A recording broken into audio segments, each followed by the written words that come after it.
turma do 7º ano, tudo bom com vocês? Como vocês estão? Nós terminamos na semana passada as nossas aulas e os nossos conteúdos da nossa segunda unidade. A partir de hoje, nós vamos começar assuntos novos, que são os assuntos referentes à nossa terceira unidade de ensino. Na aula de hoje, a aula de número 1 dessa terceira unidade, nós vamos estudar no capítulo de número 8 sobre o conteúdo razão. Então, vocês vão pegar o livro de vocês e nós vamos dar início aos estudos do conteúdo da nossa terceira unidade no capítulo 8, estudando sobre as razões. Esse conteúdo encontra-se a partir da página 152 do livro de vocês. Nós vamos começar com uma parte bem teórica do que é uma razão, como ela aparece e quais são os termos que compõem essa razão. Então, vocês vão pegar o livro de vocês, vão pegar o marca-texto e nós vamos marcar, grifar as partes que têm os conceitos desse conteúdo, certo? Na página 152, onde tem logo a introdução do capítulo de razões. Tem um quadradinho laranja que tem uma frase, essa frase vocês vão grifar. Então, sobre a razão, diz assim: é uma figura de linguagem usada para confrontar qualidades ou ações de elementos. A relação entre esses elementos pode formar uma comparação simples ou uma comparação por similaridade. Então, quando nós comparamos elementos, qualidades e ações desses elementos, nós damos sentido às razões.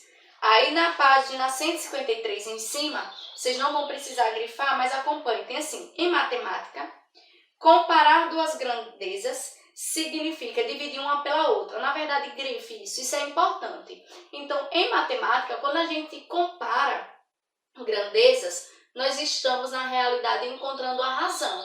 Ou quando a gente fala de razão em matemática, significa que eu estou comparando grandezas, certo? E também vocês vão grifar também na página 153 o que está em destaque no quadradinho laranja. Tem assim: razão entre um número A e um número B diferente de zero é o quociente de A por B, que também se indica por A dividido por B, utilizando ao invés de fração, 2 pontos. Então, eu tenho aqui, razão. O que é razão? É o comparar duas grandezas. Nós vamos ver daqui a pouco o que são essas grandezas. Então, quando eu comparo duas grandezas, e quando eu falo de razão, eu vou dividir essas duas grandezas. Então, essa divisão, o quociente dessa divisão é a minha razão. Quando eu realizar a divisão entre o numerador e o denominador, esse resultado, esse quociente, ele é a minha razão. Lembrando que a razão ela também pode aparecer assim, e A dividido por B vai dar uma razão. Então, o quociente dessa divisão é o que nós chamamos de razão, sendo que B tem que ser diferente de zero, porque não há uma divisão em que o meu divisor seja zero, tá? Eu não posso ter uma divisão com divisor zero. Ainda na página 153, nós vamos encontrar sobre os termos de uma razão. O que são esses termos?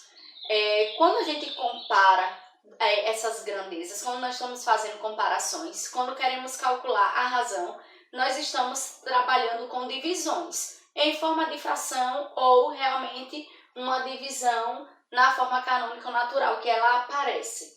Então, os termos da razão vai ser o antecedente e o consequente. Mas para eu saber quem é o antecedente e quem é o consequente, eu preciso analisar como apareceu o meu problema, a sequência em que ele aparece. É fundamental entender como aparece no enunciado do meu problema.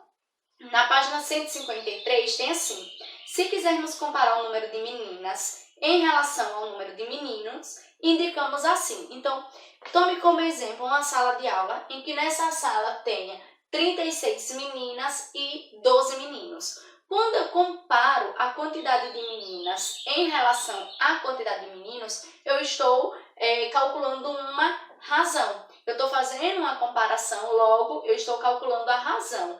E veja o que é que o problema diz. Vamos comparar o número de meninas em relação à quantidade de meninos. Esse que veio primeiro, que é a quantidade de meninas, ela é o meu antecedente. Ele vai fazer a função do numerador ou do dividendo da minha divisão, tá? E o número de meninos, que vem depois, porque diz comparar o número de meninas ao número de meninos. O número de meninos vem depois, então ele é o consequente. Ele vai fazer a função do denominador da fração ou do divisor da fração. Então, nós vamos escrever em forma de razão assim. Estou comparando o número de meninas pelo número de meninos. Então, o número de meninas está no numerador e o número de meninos no denominador. Logo, o do numerador é o antecedente. É ele quem antecede a frase, ele quem vem primeiro. E o consequente é o número de meninos. Então, esse é quem eu estou comparando, o antecedente, e por quem eu estou comparando é o consequente. Nós poderíamos inverter, dizer assim, vamos comparar o número de meninos em relação ao número de meninas. Então, nesse caso, eles vão trocar a ordem. Porque quem vem primeiro? Eu estou querendo comparar o número de meninos. Ele é o meu antecedente. Ele é que vai fazer a função do numerador em relação ao número de meninas. Então, ela é o consequente. No número delas que eu estou comparando. Ela vai ser o consequente e, portanto, o denominador. Então, ficaria, se eu quero comparar meninas por meninos e meninos por meninas. Observe que essa ordem, ela inverte. Então, é de extrema importância a gente prestar atenção à ordem que esses elementos do meu problema, eles aparecem. Quem eu vou comparar vai ser o meu antecedente. Por quem eu vou comparar vai ser o meu consequente. Quando eu realizar essa divisão, o meu quociente da divisão, o resultado da minha divisão, ele vai ser a minha razão. Geralmente nós denominamos com um Rzinho pequeno ou pode ser um R maiúsculo, tá? Nós vamos falar agora sobre as razões inversa e razões equivalentes. Esse conteúdo está na página 156 do livro de vocês. Vai lá para essa página para acompanhar. Razão inversa. Quando é que eu tenho uma razão inversa? Lembre que a razão ela é denotada na forma de uma fração ou de uma divisão. Então, como nós fizemos anteriormente o exemplo comparando o número de meninos e de meninas de uma sala de aula. Então, se o número de meninas é 36, eu estou comparando com o número de meninos. Eu digo assim, 36 está para 12, tá? Isso é uma linguagem matemática quando a gente está falando de razões. 36 está para 12. Se eu quero o inverso, quem era o meu antecedente vai passar a ser o meu consequente. E o meu consequente vai ser o meu antecedente. Então, basta apenas eu inverter a lógica da minha razão. Qual é a razão inversa? Agora eu vou comparar o número de meninos pelo de meninas. Essa é a inversa. Então, agora eu falo que 12 está para 36. Sabendo que quando eu trabalho razão inversa, eles vão ter resultados diferentes, a não ser que o meu numerador e o meu denominador sejam iguais. Então, quando eu inverter a minha divisão, ela continua tendo quociente 1. Então, para trabalhar a razão inversa, basta apenas eu trocar o que era o meu antecedente pelo consequente, ou o meu numerador passa a ser o denominador e o denominador o numerador. Ou se você estiver trabalhando numa divisão normal, o meu dividendo passa a ser o divisor e o divisor passa a ser o meu dividendo, tá? E sobre razão equivalentes. Quando é que eu tenho duas razões equivalentes? Lembra de frações equivalentes? Então, na razão equivalente, duas razões vão ser equivalentes quando elas possuírem o mesmo quociente. Ou seja, mesmo que as frações e as comparações sejam diferentes, o resultado, a minha razão, ela vai ser a mesma, o meu quociente é o mesmo. Então, digamos que eu esteja comparando 4 alunos para 5. Então, em uma turma, a cada 4 meninas, eu tenho 5 meninos. Quando eu realizo isso daqui, a minha razão é 0,8, certo? Ou, quando a gente for trabalhar a porcentagem, vocês vão ver 80%, tá? A minha razão é 0,8. A cada 4 meninas, eu tenho 5 meninos. Mas, se eu estiver trabalhando, eu posso ter outra turma que tem essa mesma razão. Um exemplo, eu posso ter uma turma que tem 16 meninas a cada 20 meninos. Eu tenho, numa turma, tem 20 meninos e 16 meninas. Quando eu calculo essa razão, o meu quociente também é 0,8 ou 80%. Tá? Então, embora os elementos sejam diferentes, as quantidades sejam diferentes, nessa turma aqui só tem 9 alunos, 5 são meninos e 4 meninas. Nessa daqui tem 36 alunos, onde 20 são meninos e 16 meninas. A gente observa que as razões entre elas são iguais. Logo, quando eu falo, essas comparações, elas têm a mesma razão ou são equivalentes, porque eles possuem o mesmo quociente na hora de eu dividir. Agora nós vamos falar sobre as grandezas. Esse conteúdo está na página 158 do livro de vocês. O que são grandezas? Vocês vão grifar na página 158 a segunda frase que diz assim: podemos ainda chamar de grandezas tudo aquilo que pode ser medido ou comparado. Então, existem infinitos tipos de grandeza.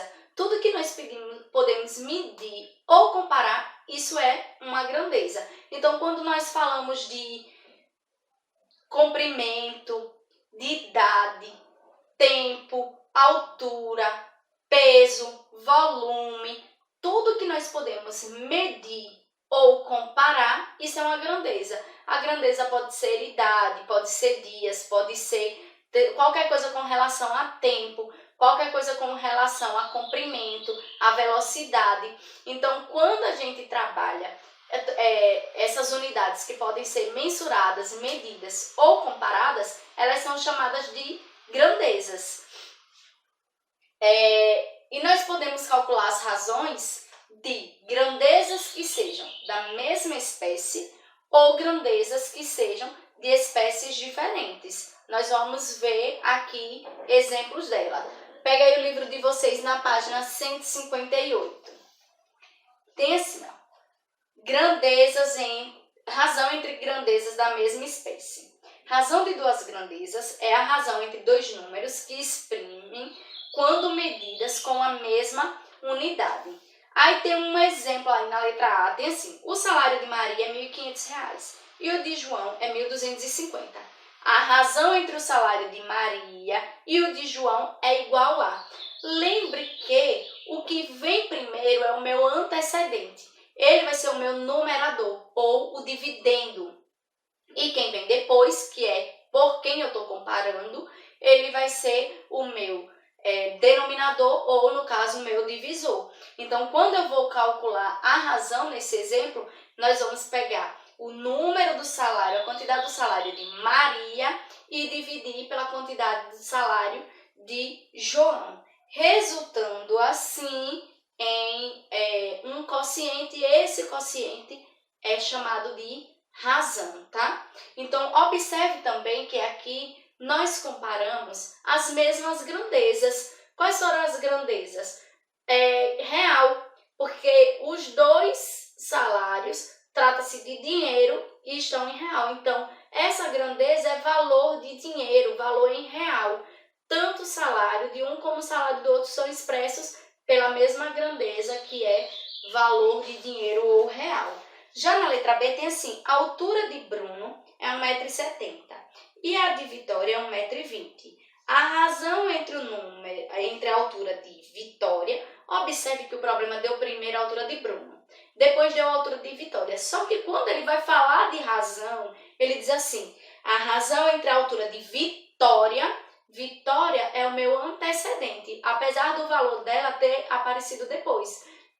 A frase que vai expressar o meu problema é a partir daqui. A razão entre a altura de Vitória e a de Bruno, ou seja, Vitória é o meu antecedente, é o meu numerador. De Bruno é o consequente, é o meu denominador. É igual a. Aí ele vai fazer a divisão entre a altura de Vitória primeiro, que ele vai ser o meu dividendo, pela altura de Bruno, que vai ser o meu divisor, resultando aí em um quociente que é a razão. Lembrando que também nesse caso as duas grandezas também eram iguais, eram a mesma grandeza. Então ele está dividindo sempre a altura pela altura. Então eu estou fazendo divisões entre grandezas da mesma espécie. Um exemplo comum de nós encontrarmos de divisão de grandezas da mesma espécie está aí de laranja, que é a escala. Então isso vocês vão ver bem comum mesmo em geografia, quando nós trabalhamos os mapas, os atlas. Você observe que dentro de uma folha, eles desenham o mundo todo em uma folha. É claro que o mundo não é do tamanho da folha. A folha cabe dentro de um mundo, mas o mundo não cabe dentro da folha. O que é que eles utilizam? Eles utilizam o método de escala para poder desenhar todo aquela imagem que era grande em algo que é menor e poder caber. Então, aí vocês vão ver aí na página 159 de laranja, que vocês vão até grifar, circular, botar uma observação, como é que nós fazemos para encontrar essa escala. A escala é uma razão, onde eu divido o comprimento do desenho pelo comprimento real do meu desenho. Então, digamos que eu quero desenhar esse meu quadro em uma folha de papel. É claro que não vai caber na folha de papel eu desenhar este quadro. Então, o que é que eu vou fazer? Eu vou utilizar uma escala e ela vai aparecer embaixo no meu desenho. Quer dizer, a escala, no caso,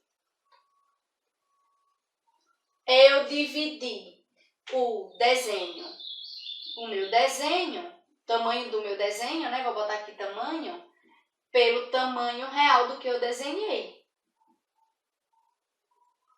Então, digamos que esse quadro ele tem 1 metro de comprimento, tá? E ele vai ter aqui 1,5 de... Vamos botar meio de comprimento e 1 de largura, tá? Meio de comprimento e 1 de largura. Então, o meu tamanho real em metros quadrados vai dar meio metro quadrado. E é claro que eu não vou conseguir desenhar esse quadro de meio metro quadrado em uma folha pequena. Digamos que eu desenhe nessa folha toda, certo? Se eu utilizar essa folha toda, vou pegar uma folha que para desenhar essa aqui que tem 30 centímetros de comprimento por 20 de altura, 20 centímetros. Então, eu tenho aqui 0,2 metros, que é 20 centímetros, vezes 0,3, que é 30. Isso daqui vai dar 0,06 metros quadrados. Então, eu vou dividir 0,06 metros quadrados pelo tamanho real, que é 0,5 metros quadrados. Quando eu realizar essa divisão, eu estou encontrando a escala, que foi a medida que eu utilizei. Então, você já consegue olhar, quando você for ver um mapa, o que é que você vai entender? Que a cada 0,6 metros quadrados, na verdade, esse que está no meu papel quer corresponder a 0,5 metros do tamanho real. Vamos mostrar para vocês agora um exemplo, tá na letra A. Usando a escala 1 para 100, observe que apareceu na escala a denotação assim, ó, na divisão, ó, 1 para 100. Ou seja, a cada 1 centímetro do meu desenho, corresponde a 100 centímetros, ou no caso 1 metro, do meu desenho ou do meu tamanho real, do que eu tinha real. Então, usando a escala de 1 para 100, Sandra desenhou a planta de uma casa de 30 metros de 13 metros de comprimento. Então, ela vai desenhar em um papel uma casa que tem 13 metros de comprimento. A cada 1 metro de comprimento, ela vai desenhar 1 centímetro. Então, ela vai fazer 1 centímetro para o primeiro metro da casa, vai fazer mais outro centímetro para o segundo metro, outro para o terceiro metro, outro para o quarto. Então, se ele tem 13 metros, ela vai fazer 13 centímetros. Então, isso aqui, ó, 13 centímetros no meu papel vai corresponder na vida real a 13 metros. Isso é o que vai corresponder na vida real. Então, isso é a escala. Eu sempre vou ler assim. A cada 1 centímetro que está desenhado, esse 1 centímetro vai corresponder a 100 centímetros do tamanho real. Vamos ver também na letra B. Diz assim: em um mapa, a distância entre duas cidades é de x centímetros. E a distância real entre as duas cidades é igual a 720 quilômetros. Sabendo que a escala utilizada para desenhar o mapa foi de 1 para 1 milhão, foi de 1 para 1 milhão. Calcule a distância entre essas duas cidades no mapa. Então, ele utilizou uma escala a cada 1 centímetro, vai corresponder a 1 milhão de centímetros na vida real. Então, cada 1 milhão de centímetros na vida real, ele vai desenhar 1 centímetro no mapa. Só que essa cidade, ela tem 720 quilômetros. Quantos centímetros tem em 720 quilômetros? Então, nós temos que multiplicar isso aqui por 100 mil. Isso aqui multiplicado por 100 mil. 72 milhões. Ou seja, essa cidade de 720 quilômetros tem 72 milhões de centímetros. Então, agora eu preciso descobrir quantos centímetros ele desenhou, ele fez na planta, no desenho que ele fez. Quantos centímetros ele utilizou. Então, eu vou pegar esses 72 milhões e vou dividir por 1 milhão. Aí eu vou descobrir quantos centímetros tem o desenho dele no mapa. Então, eu vou fazer 72 milhões dividido por 1 milhão.